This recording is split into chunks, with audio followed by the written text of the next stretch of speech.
chanteur de trouble est de retour après 2 ans d'absence. Celui qui se disait le poète maudit et qu'on a démoli, celui qui se voulait chanteur et que la critique a bien fait danser. À 42 ans, Lucien Francoeur passe à autre chose. Le masque de cuir du rocker est tombé, métamorphose, Francoeur se drape de gentillesse. Sa voix ne crache désormais plus le venin de la zizanie, elle devient velours. Lucien Francoeur est devenu animateur de radio pour la station C'est quoi à Montréal, où il connaît un très grand succès. Nous l'avons d'ailleurs rencontré récemment.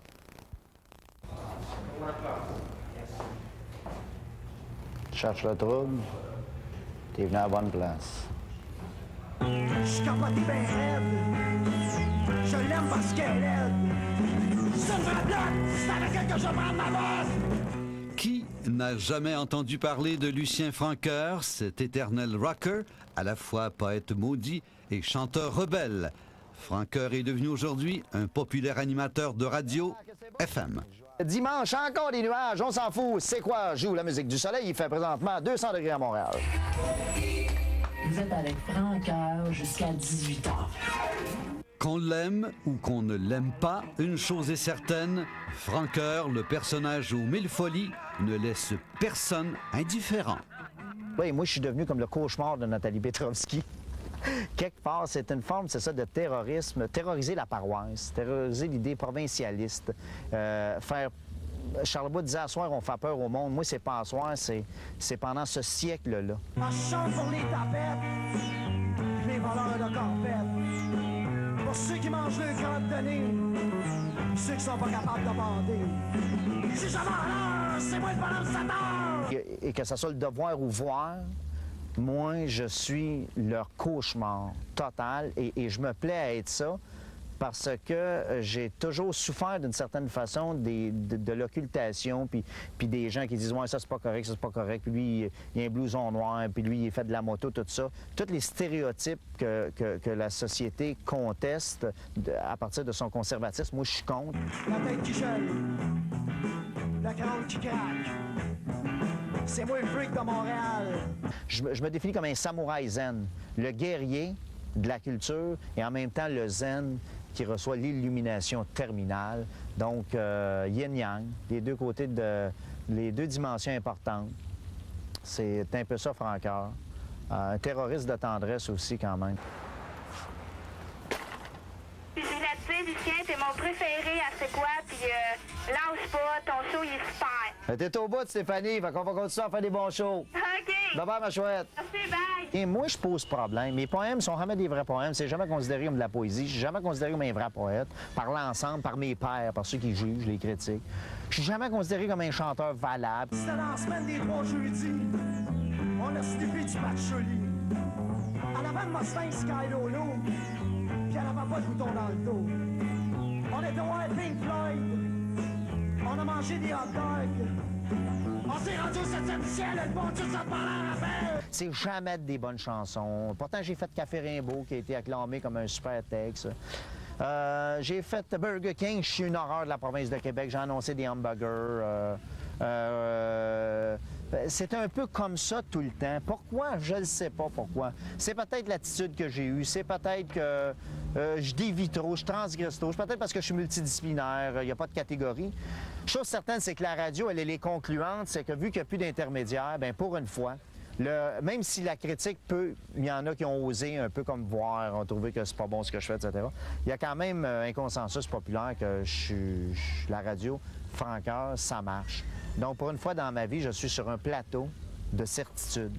Écoutez, ça vous tente pas d'acheter un pass ou là, 4 saisons? 4 saisons?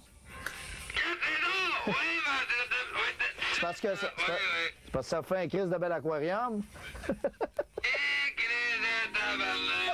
Je sais pas qu'est-ce que je fais qui est pas correct.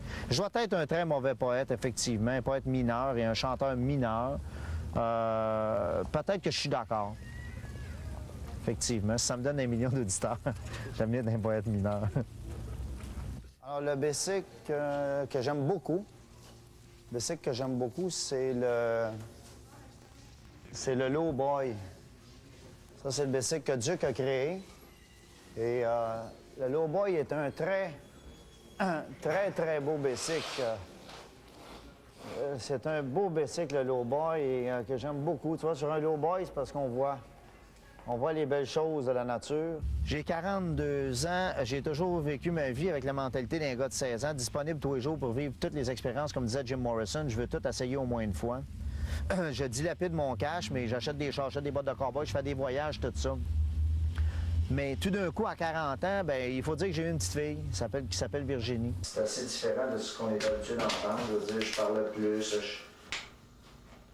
Ouais. Je pense que c'est plutôt les enfants qui nous choisissent et qui nous mettent au monde que nous qui les mettons au monde. Et donc, ça m'a grandé, ça m'a humanisé. Et ça m'a permis de voir comment plein de choses auxquelles j'attachais de l'importance étaient assez éphémères et superficielles et secondaires et triviales. Et je me suis dit, cet être-là, je veux dire, amène tout, demande tout, exige tout. Et j'ai joué ce jeu-là, je suis embarqué là-dedans et ça m'a permis, dans la distance par rapport à moi-même, de m'humaniser beaucoup. Là,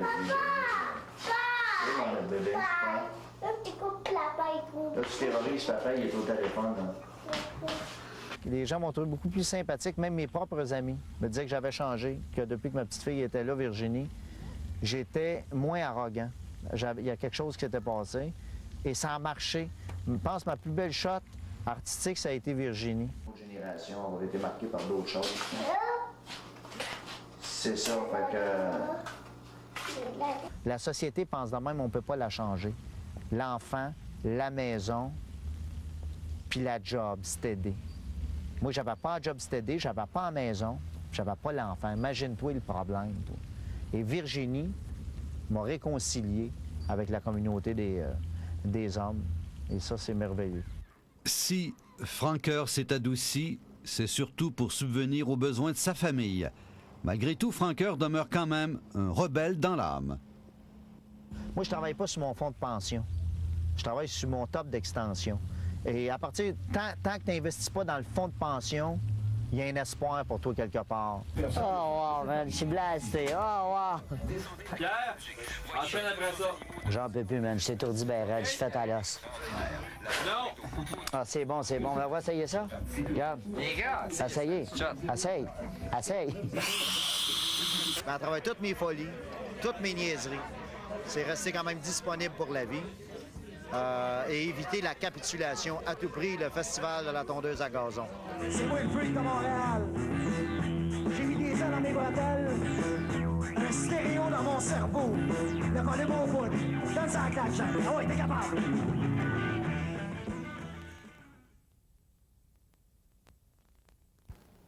Vous vous souvenez sans doute, il n'y a pas si longtemps, les propriétaires de C'est quoi pensaient sérieusement à mettre la clé dans la porte. Les codes d'écoute étaient à la baisse, le poste était moribond.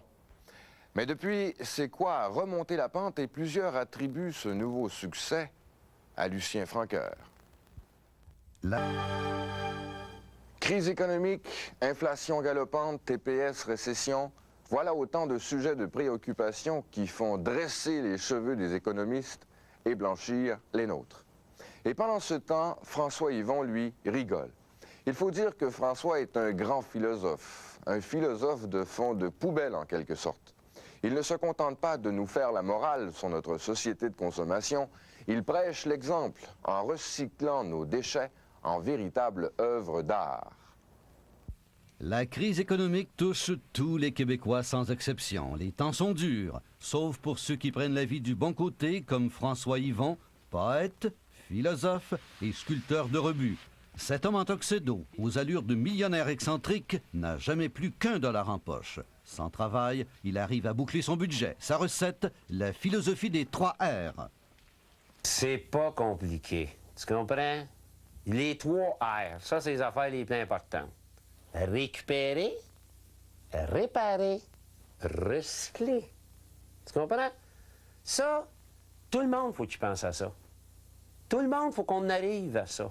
Le recyclage. 100% recyclage. Oh, les belles vidanges! On passe le petit sac vert, on regarde la belle grosse chaise ici. Il y a un petit trou, un pas trop solide. On va laisser là. Le rebut, là, il y en a partout des rebuts. Dans ton garage, là, tu es capable de faire 15 affaires avec les 20 petits bouts de cochonnerie que tu as. François Yvon récupère des rebuts et en fait des objets utiles pour ensuite les échanger. C'est l'élément clé de son guide de survie en cas de crise économique. Pour François, l'achat d'une voiture neuve, c'est de la folie, c'est du luxe. Au lieu de jeter son argent par les fenêtres pour un tas de ferraille, François Yvon préfère recycler une vieille minoune qui fera sourire les piétons. Moi, mon camion, j'ai acheté ça, il s'en allait au vidange, tu comprends? Il était sur le bord du grand gouffre cosmique. Fait que mon copain passait devant moi, j'ai dit « Oh, quel beau camion! » J'ai dit « Tiens, moi te l'acheter. » Ah, ben, il dit « Je m'en vais justement en scrap avec. » Ah, ben, j'ai dit « C'est parfait. » J'ai dit « M'a donné 99 et 99 pour. » J'ai jamais acheté un véhicule en haut de 100 $. Parce que, anyway, tu l'achètes, tu le sors du garage, il est déjà usagé. Même 99,99 $, c'est trop cher pour François Yvon. Pour acheter le camion de ses rêves, il a trouvé un moyen original pour ne pas crever son budget. J'ai dit, écoute, j'ai fouillé dans mes poches, j'avais une pièce. C'est toujours la même pièce que je garde sous moi, en cas que j'avais quelque chose à acheter. Je donne $1, fait que j'ai payé une pièce cash, et puis une pièce à tous les vendredis pendant 98 vendredis. M'a pris 2 ans à payer mon camion, en raison d'une pièce par semaine. Pour se vêtir, François Yvon fouille dans les vidanges et récupère de vieux vêtements. Il n'achète jamais de linge, et tel un couturier, il confectionne ses costumes avec de vieux habits. Le grand rebut, bien le bonjour. Acheter? Acheter. Encore le mot acheter. Non, trouver. Trouver. C'est tout ce linge-là, là, tu payes pas ça, là, tu sais. Tu le trouves, là, ton chum y arrive avec « Hey, j'ai engraissé. » Ah ouais, ben, tiens, je vais le prendre, ton linge, moi, tu sais. Je veux dire, ton frère, il a du linge, là. La minute que tu mets ton linge, il est usagé. C'est la même affaire sur tout. Pourquoi pas prendre le linge de ton frère ou le linge de ton chum? Hey, s'il me verrait avec les jeans de mon cousin, puis, ils te verront. Le grand rebut, comme on l'appelle sur le plateau Mont-Royal à Montréal, n'a pas peur de se faire voir. En fait, François recycle pour joindre les deux bouts, tout en étant très original, ingénieux et habile de ses mains. Il recycle des rebuts qui n'intéressent plus personne.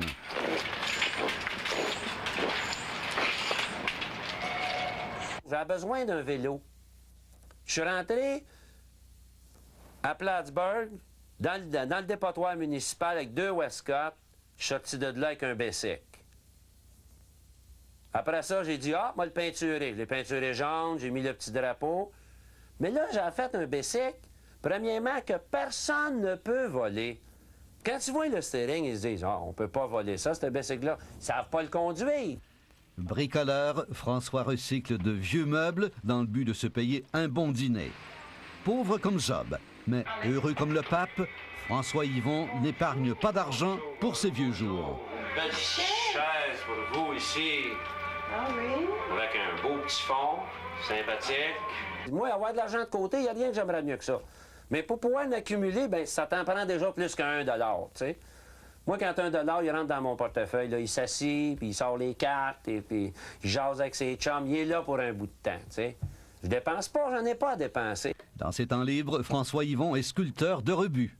Il sculpte des vidanges qu'il transforme en objets utilitaires. Pour lui, ce sont des œuvres d'art écologiques. Par contre, c'est une mallette qui a beaucoup de personnalité. Fait que si vous n'avez pas de personnalité, prenez pas ça. Mais si vous en avez, puis vous voulez en mettre d'autres, c'est en plein l'objet que ça vous prend. François Yvon ne manque pas de personnalité. Doté d'un esprit bouillant d'imagination, il a décoré son appartement à son image avec des déchets. Bonjour et bienvenue dans votre univers à l'envers. Comme un grand enfant, François Yvon a décoré ses plafonds et ses murs avec des jouets. Encore en enfance, il marche sur des nuages. C'est à se demander s'il a les pieds sur terre. Je suis abnormal, mais là, les petits gars, là, vous autres aussi, vous êtes abnormal. Il n'y a pas de monde ordinaire. Ils font la moyenne de 2 extrêmes, tu sais. Là, quand vous sortez de l'autoroute, vous descendez dans le golfe. Ça, ici, vous avez le golfe municipal de Piémont. Ici, vous avez le pied, déjà, qui sert de miroir pour se regarder. Et puis, en plus de ça, alentour, vous avez les trous. Les derniers, il y en a plusieurs par là-bas. Et puis ici, vous descendez, vous avez le 17e trou, le 18e, puis ici, le 19e, le dernier trou.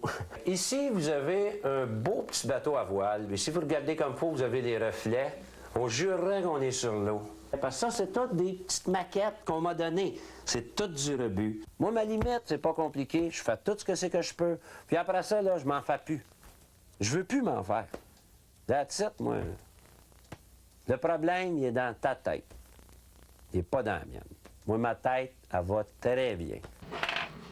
Ah, bonjour, Duncan. Ça va bien? Salut, François. Tiens, je t'emmène un petit morceau de rebut, un quadrille. Beau morceau de rebut, belle petite ville. Ah oui.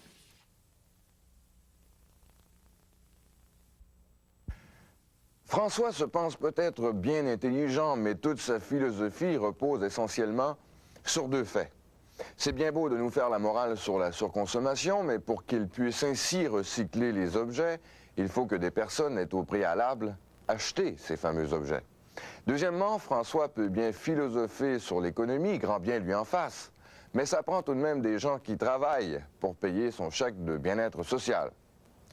Après la pause, vos commentaires.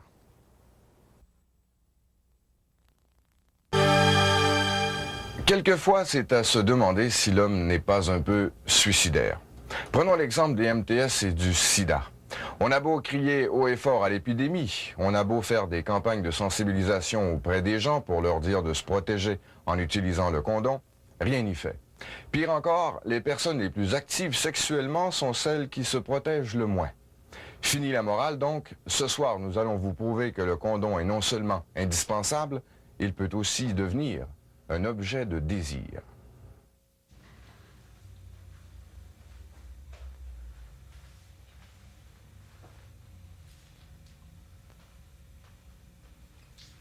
Chérie, le condom.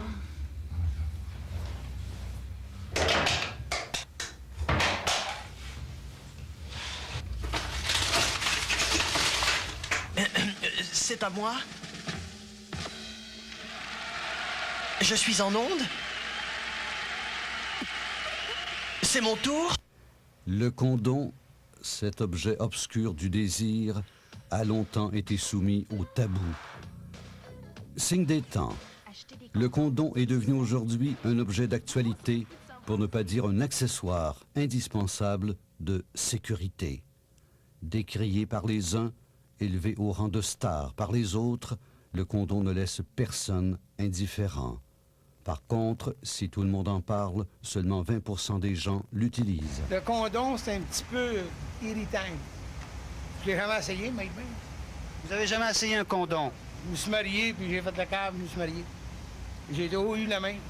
Moi, une bébelle de plastique, là. Si aujourd'hui, beaucoup de gens manifestent de la réticence face au condom, eh bien, ce fut la même histoire lors de son invention en 1495. Les premiers condoms inventés étaient alors fabriqués de toile épaisse, peu sécuritaire et irritante. Bref, de quoi dégoûter le plus fougueux des amants. C'est avec le condom en intestin de mouton, inventé en 1755 en Angleterre, que le condom gagna ses premiers adeptes. Surnommé la capote anglaise par les Français, le condom de mouton est encore utilisé aujourd'hui. C'est avec l'invention du caoutchouc au début de ce siècle que le condom connaît sa plus grande révolution. Aujourd'hui, la plupart des condoms sont fabriqués avec un dérivé du caoutchouc, le latex, une matière très résistante, extensible, tout en étant mince et surtout parfaitement imperméable. Selon la sexologue Anne-Marie Brunet, si les gens hésitent à porter le condom, c'est parce qu'ils sont mal informés. Pourquoi ils ne veulent pas en porter? Bien des raisons. D'abord, ils connaissent les vieux condoms. Ils connaissent les condoms en intestin. Puis ça dégage une odeur particulière. C'est difficile à dérouler, ça ne s'étire pas. Ils me disent, on n'aime pas les condoms parce que c'est laid. Mais je leur dis, connaissez-vous les nouveaux condoms qui sont vraiment transparents? Ils connaissent les anciens condoms aussi qui étaient très opaques, plus épais que ce qu'on a présentement. Puis c'est ça qui les rebiffe beaucoup. Il y a aujourd'hui sur le marché une variété infinie de condoms. condom standard au condom coloré, lubrifié ou non, sans oublier le condom nervuré pour plus de sensations. Le tout disponible dans plusieurs épaisseurs pour les relations anales, vaginales ou buccales. Dans les sex shops, il y a même des condoms gadgets. Des condoms amusants pour faire une bonne blague ou pour donner un cadeau. Il y a ceux qui ont un arôme, un parfum. Il y a également les condoms fluorescents ou encore avec bout en plastique excitant pour les amateurs de sensations fortes. On a même déniché pour vous un ensemble de culottes de fin de semaine avec des condoms pour chaque moment fort du week-end. Les condoms, c'est une grandeur pour tous. Il y a 5 litres de liquide qui peuvent rentrer dedans quand on les teste. Ils sont extensibles. C'est sûr, par exemple, qu'il y a des condoms qui sont plus profilés, qui sont plus minces quand on les déroule. Il y a des condoms qui sont plus galbés au niveau du gland, au niveau du bout du pénis, ce qui fait qu'ils ont l'air beaucoup plus larges. Il y a des condoms qui sont plus larges de toute façon. Mais il faut les utiliser. C'est pas marqué sur la boîte. Voici un condom très long et étroit. C'est pas marqué sur la boîte. Voici un condom très large. Il faut vraiment magasiner son condom. Si on veut bien jouir de son condom, la première chose à savoir, c'est comment l'installer.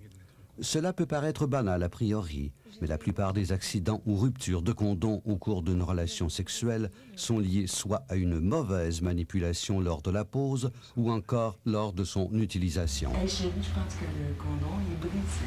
Non, je pense pas. Je te dis. Regarde. C'est une expérience très désagréable, à un moment donné, de réaliser qu'on a perdu un bout du condom. Je t'avais dit, mais du lubrifiant. Oui, chaussons, peut-être avec ça, tu sais. Le condom, on le met avant toute pénétration, tout contact génital. Très important. Puis on le met sur un pénis qui est en érection. On regarde la pochette pour voir la date d'expiration. Puis là, on ouvre le condom avec des mains sans trop de bijoux, les ongles pas trop cassés. Donc, on insère le condom sur le gland et puis on presse sur l'extrémité réservoir pour faire sortir l'air. Puis là, on déroule sur le corps du pénis le condom jusqu'à la base du pénis. Si on s'aperçoit qu'il y a besoin d'un lubrifiant supplémentaire, on peut en ajouter, puis on peut en mettre au niveau du gland. Tout de suite après l'éjaculation ou l'orgasme de l'homme,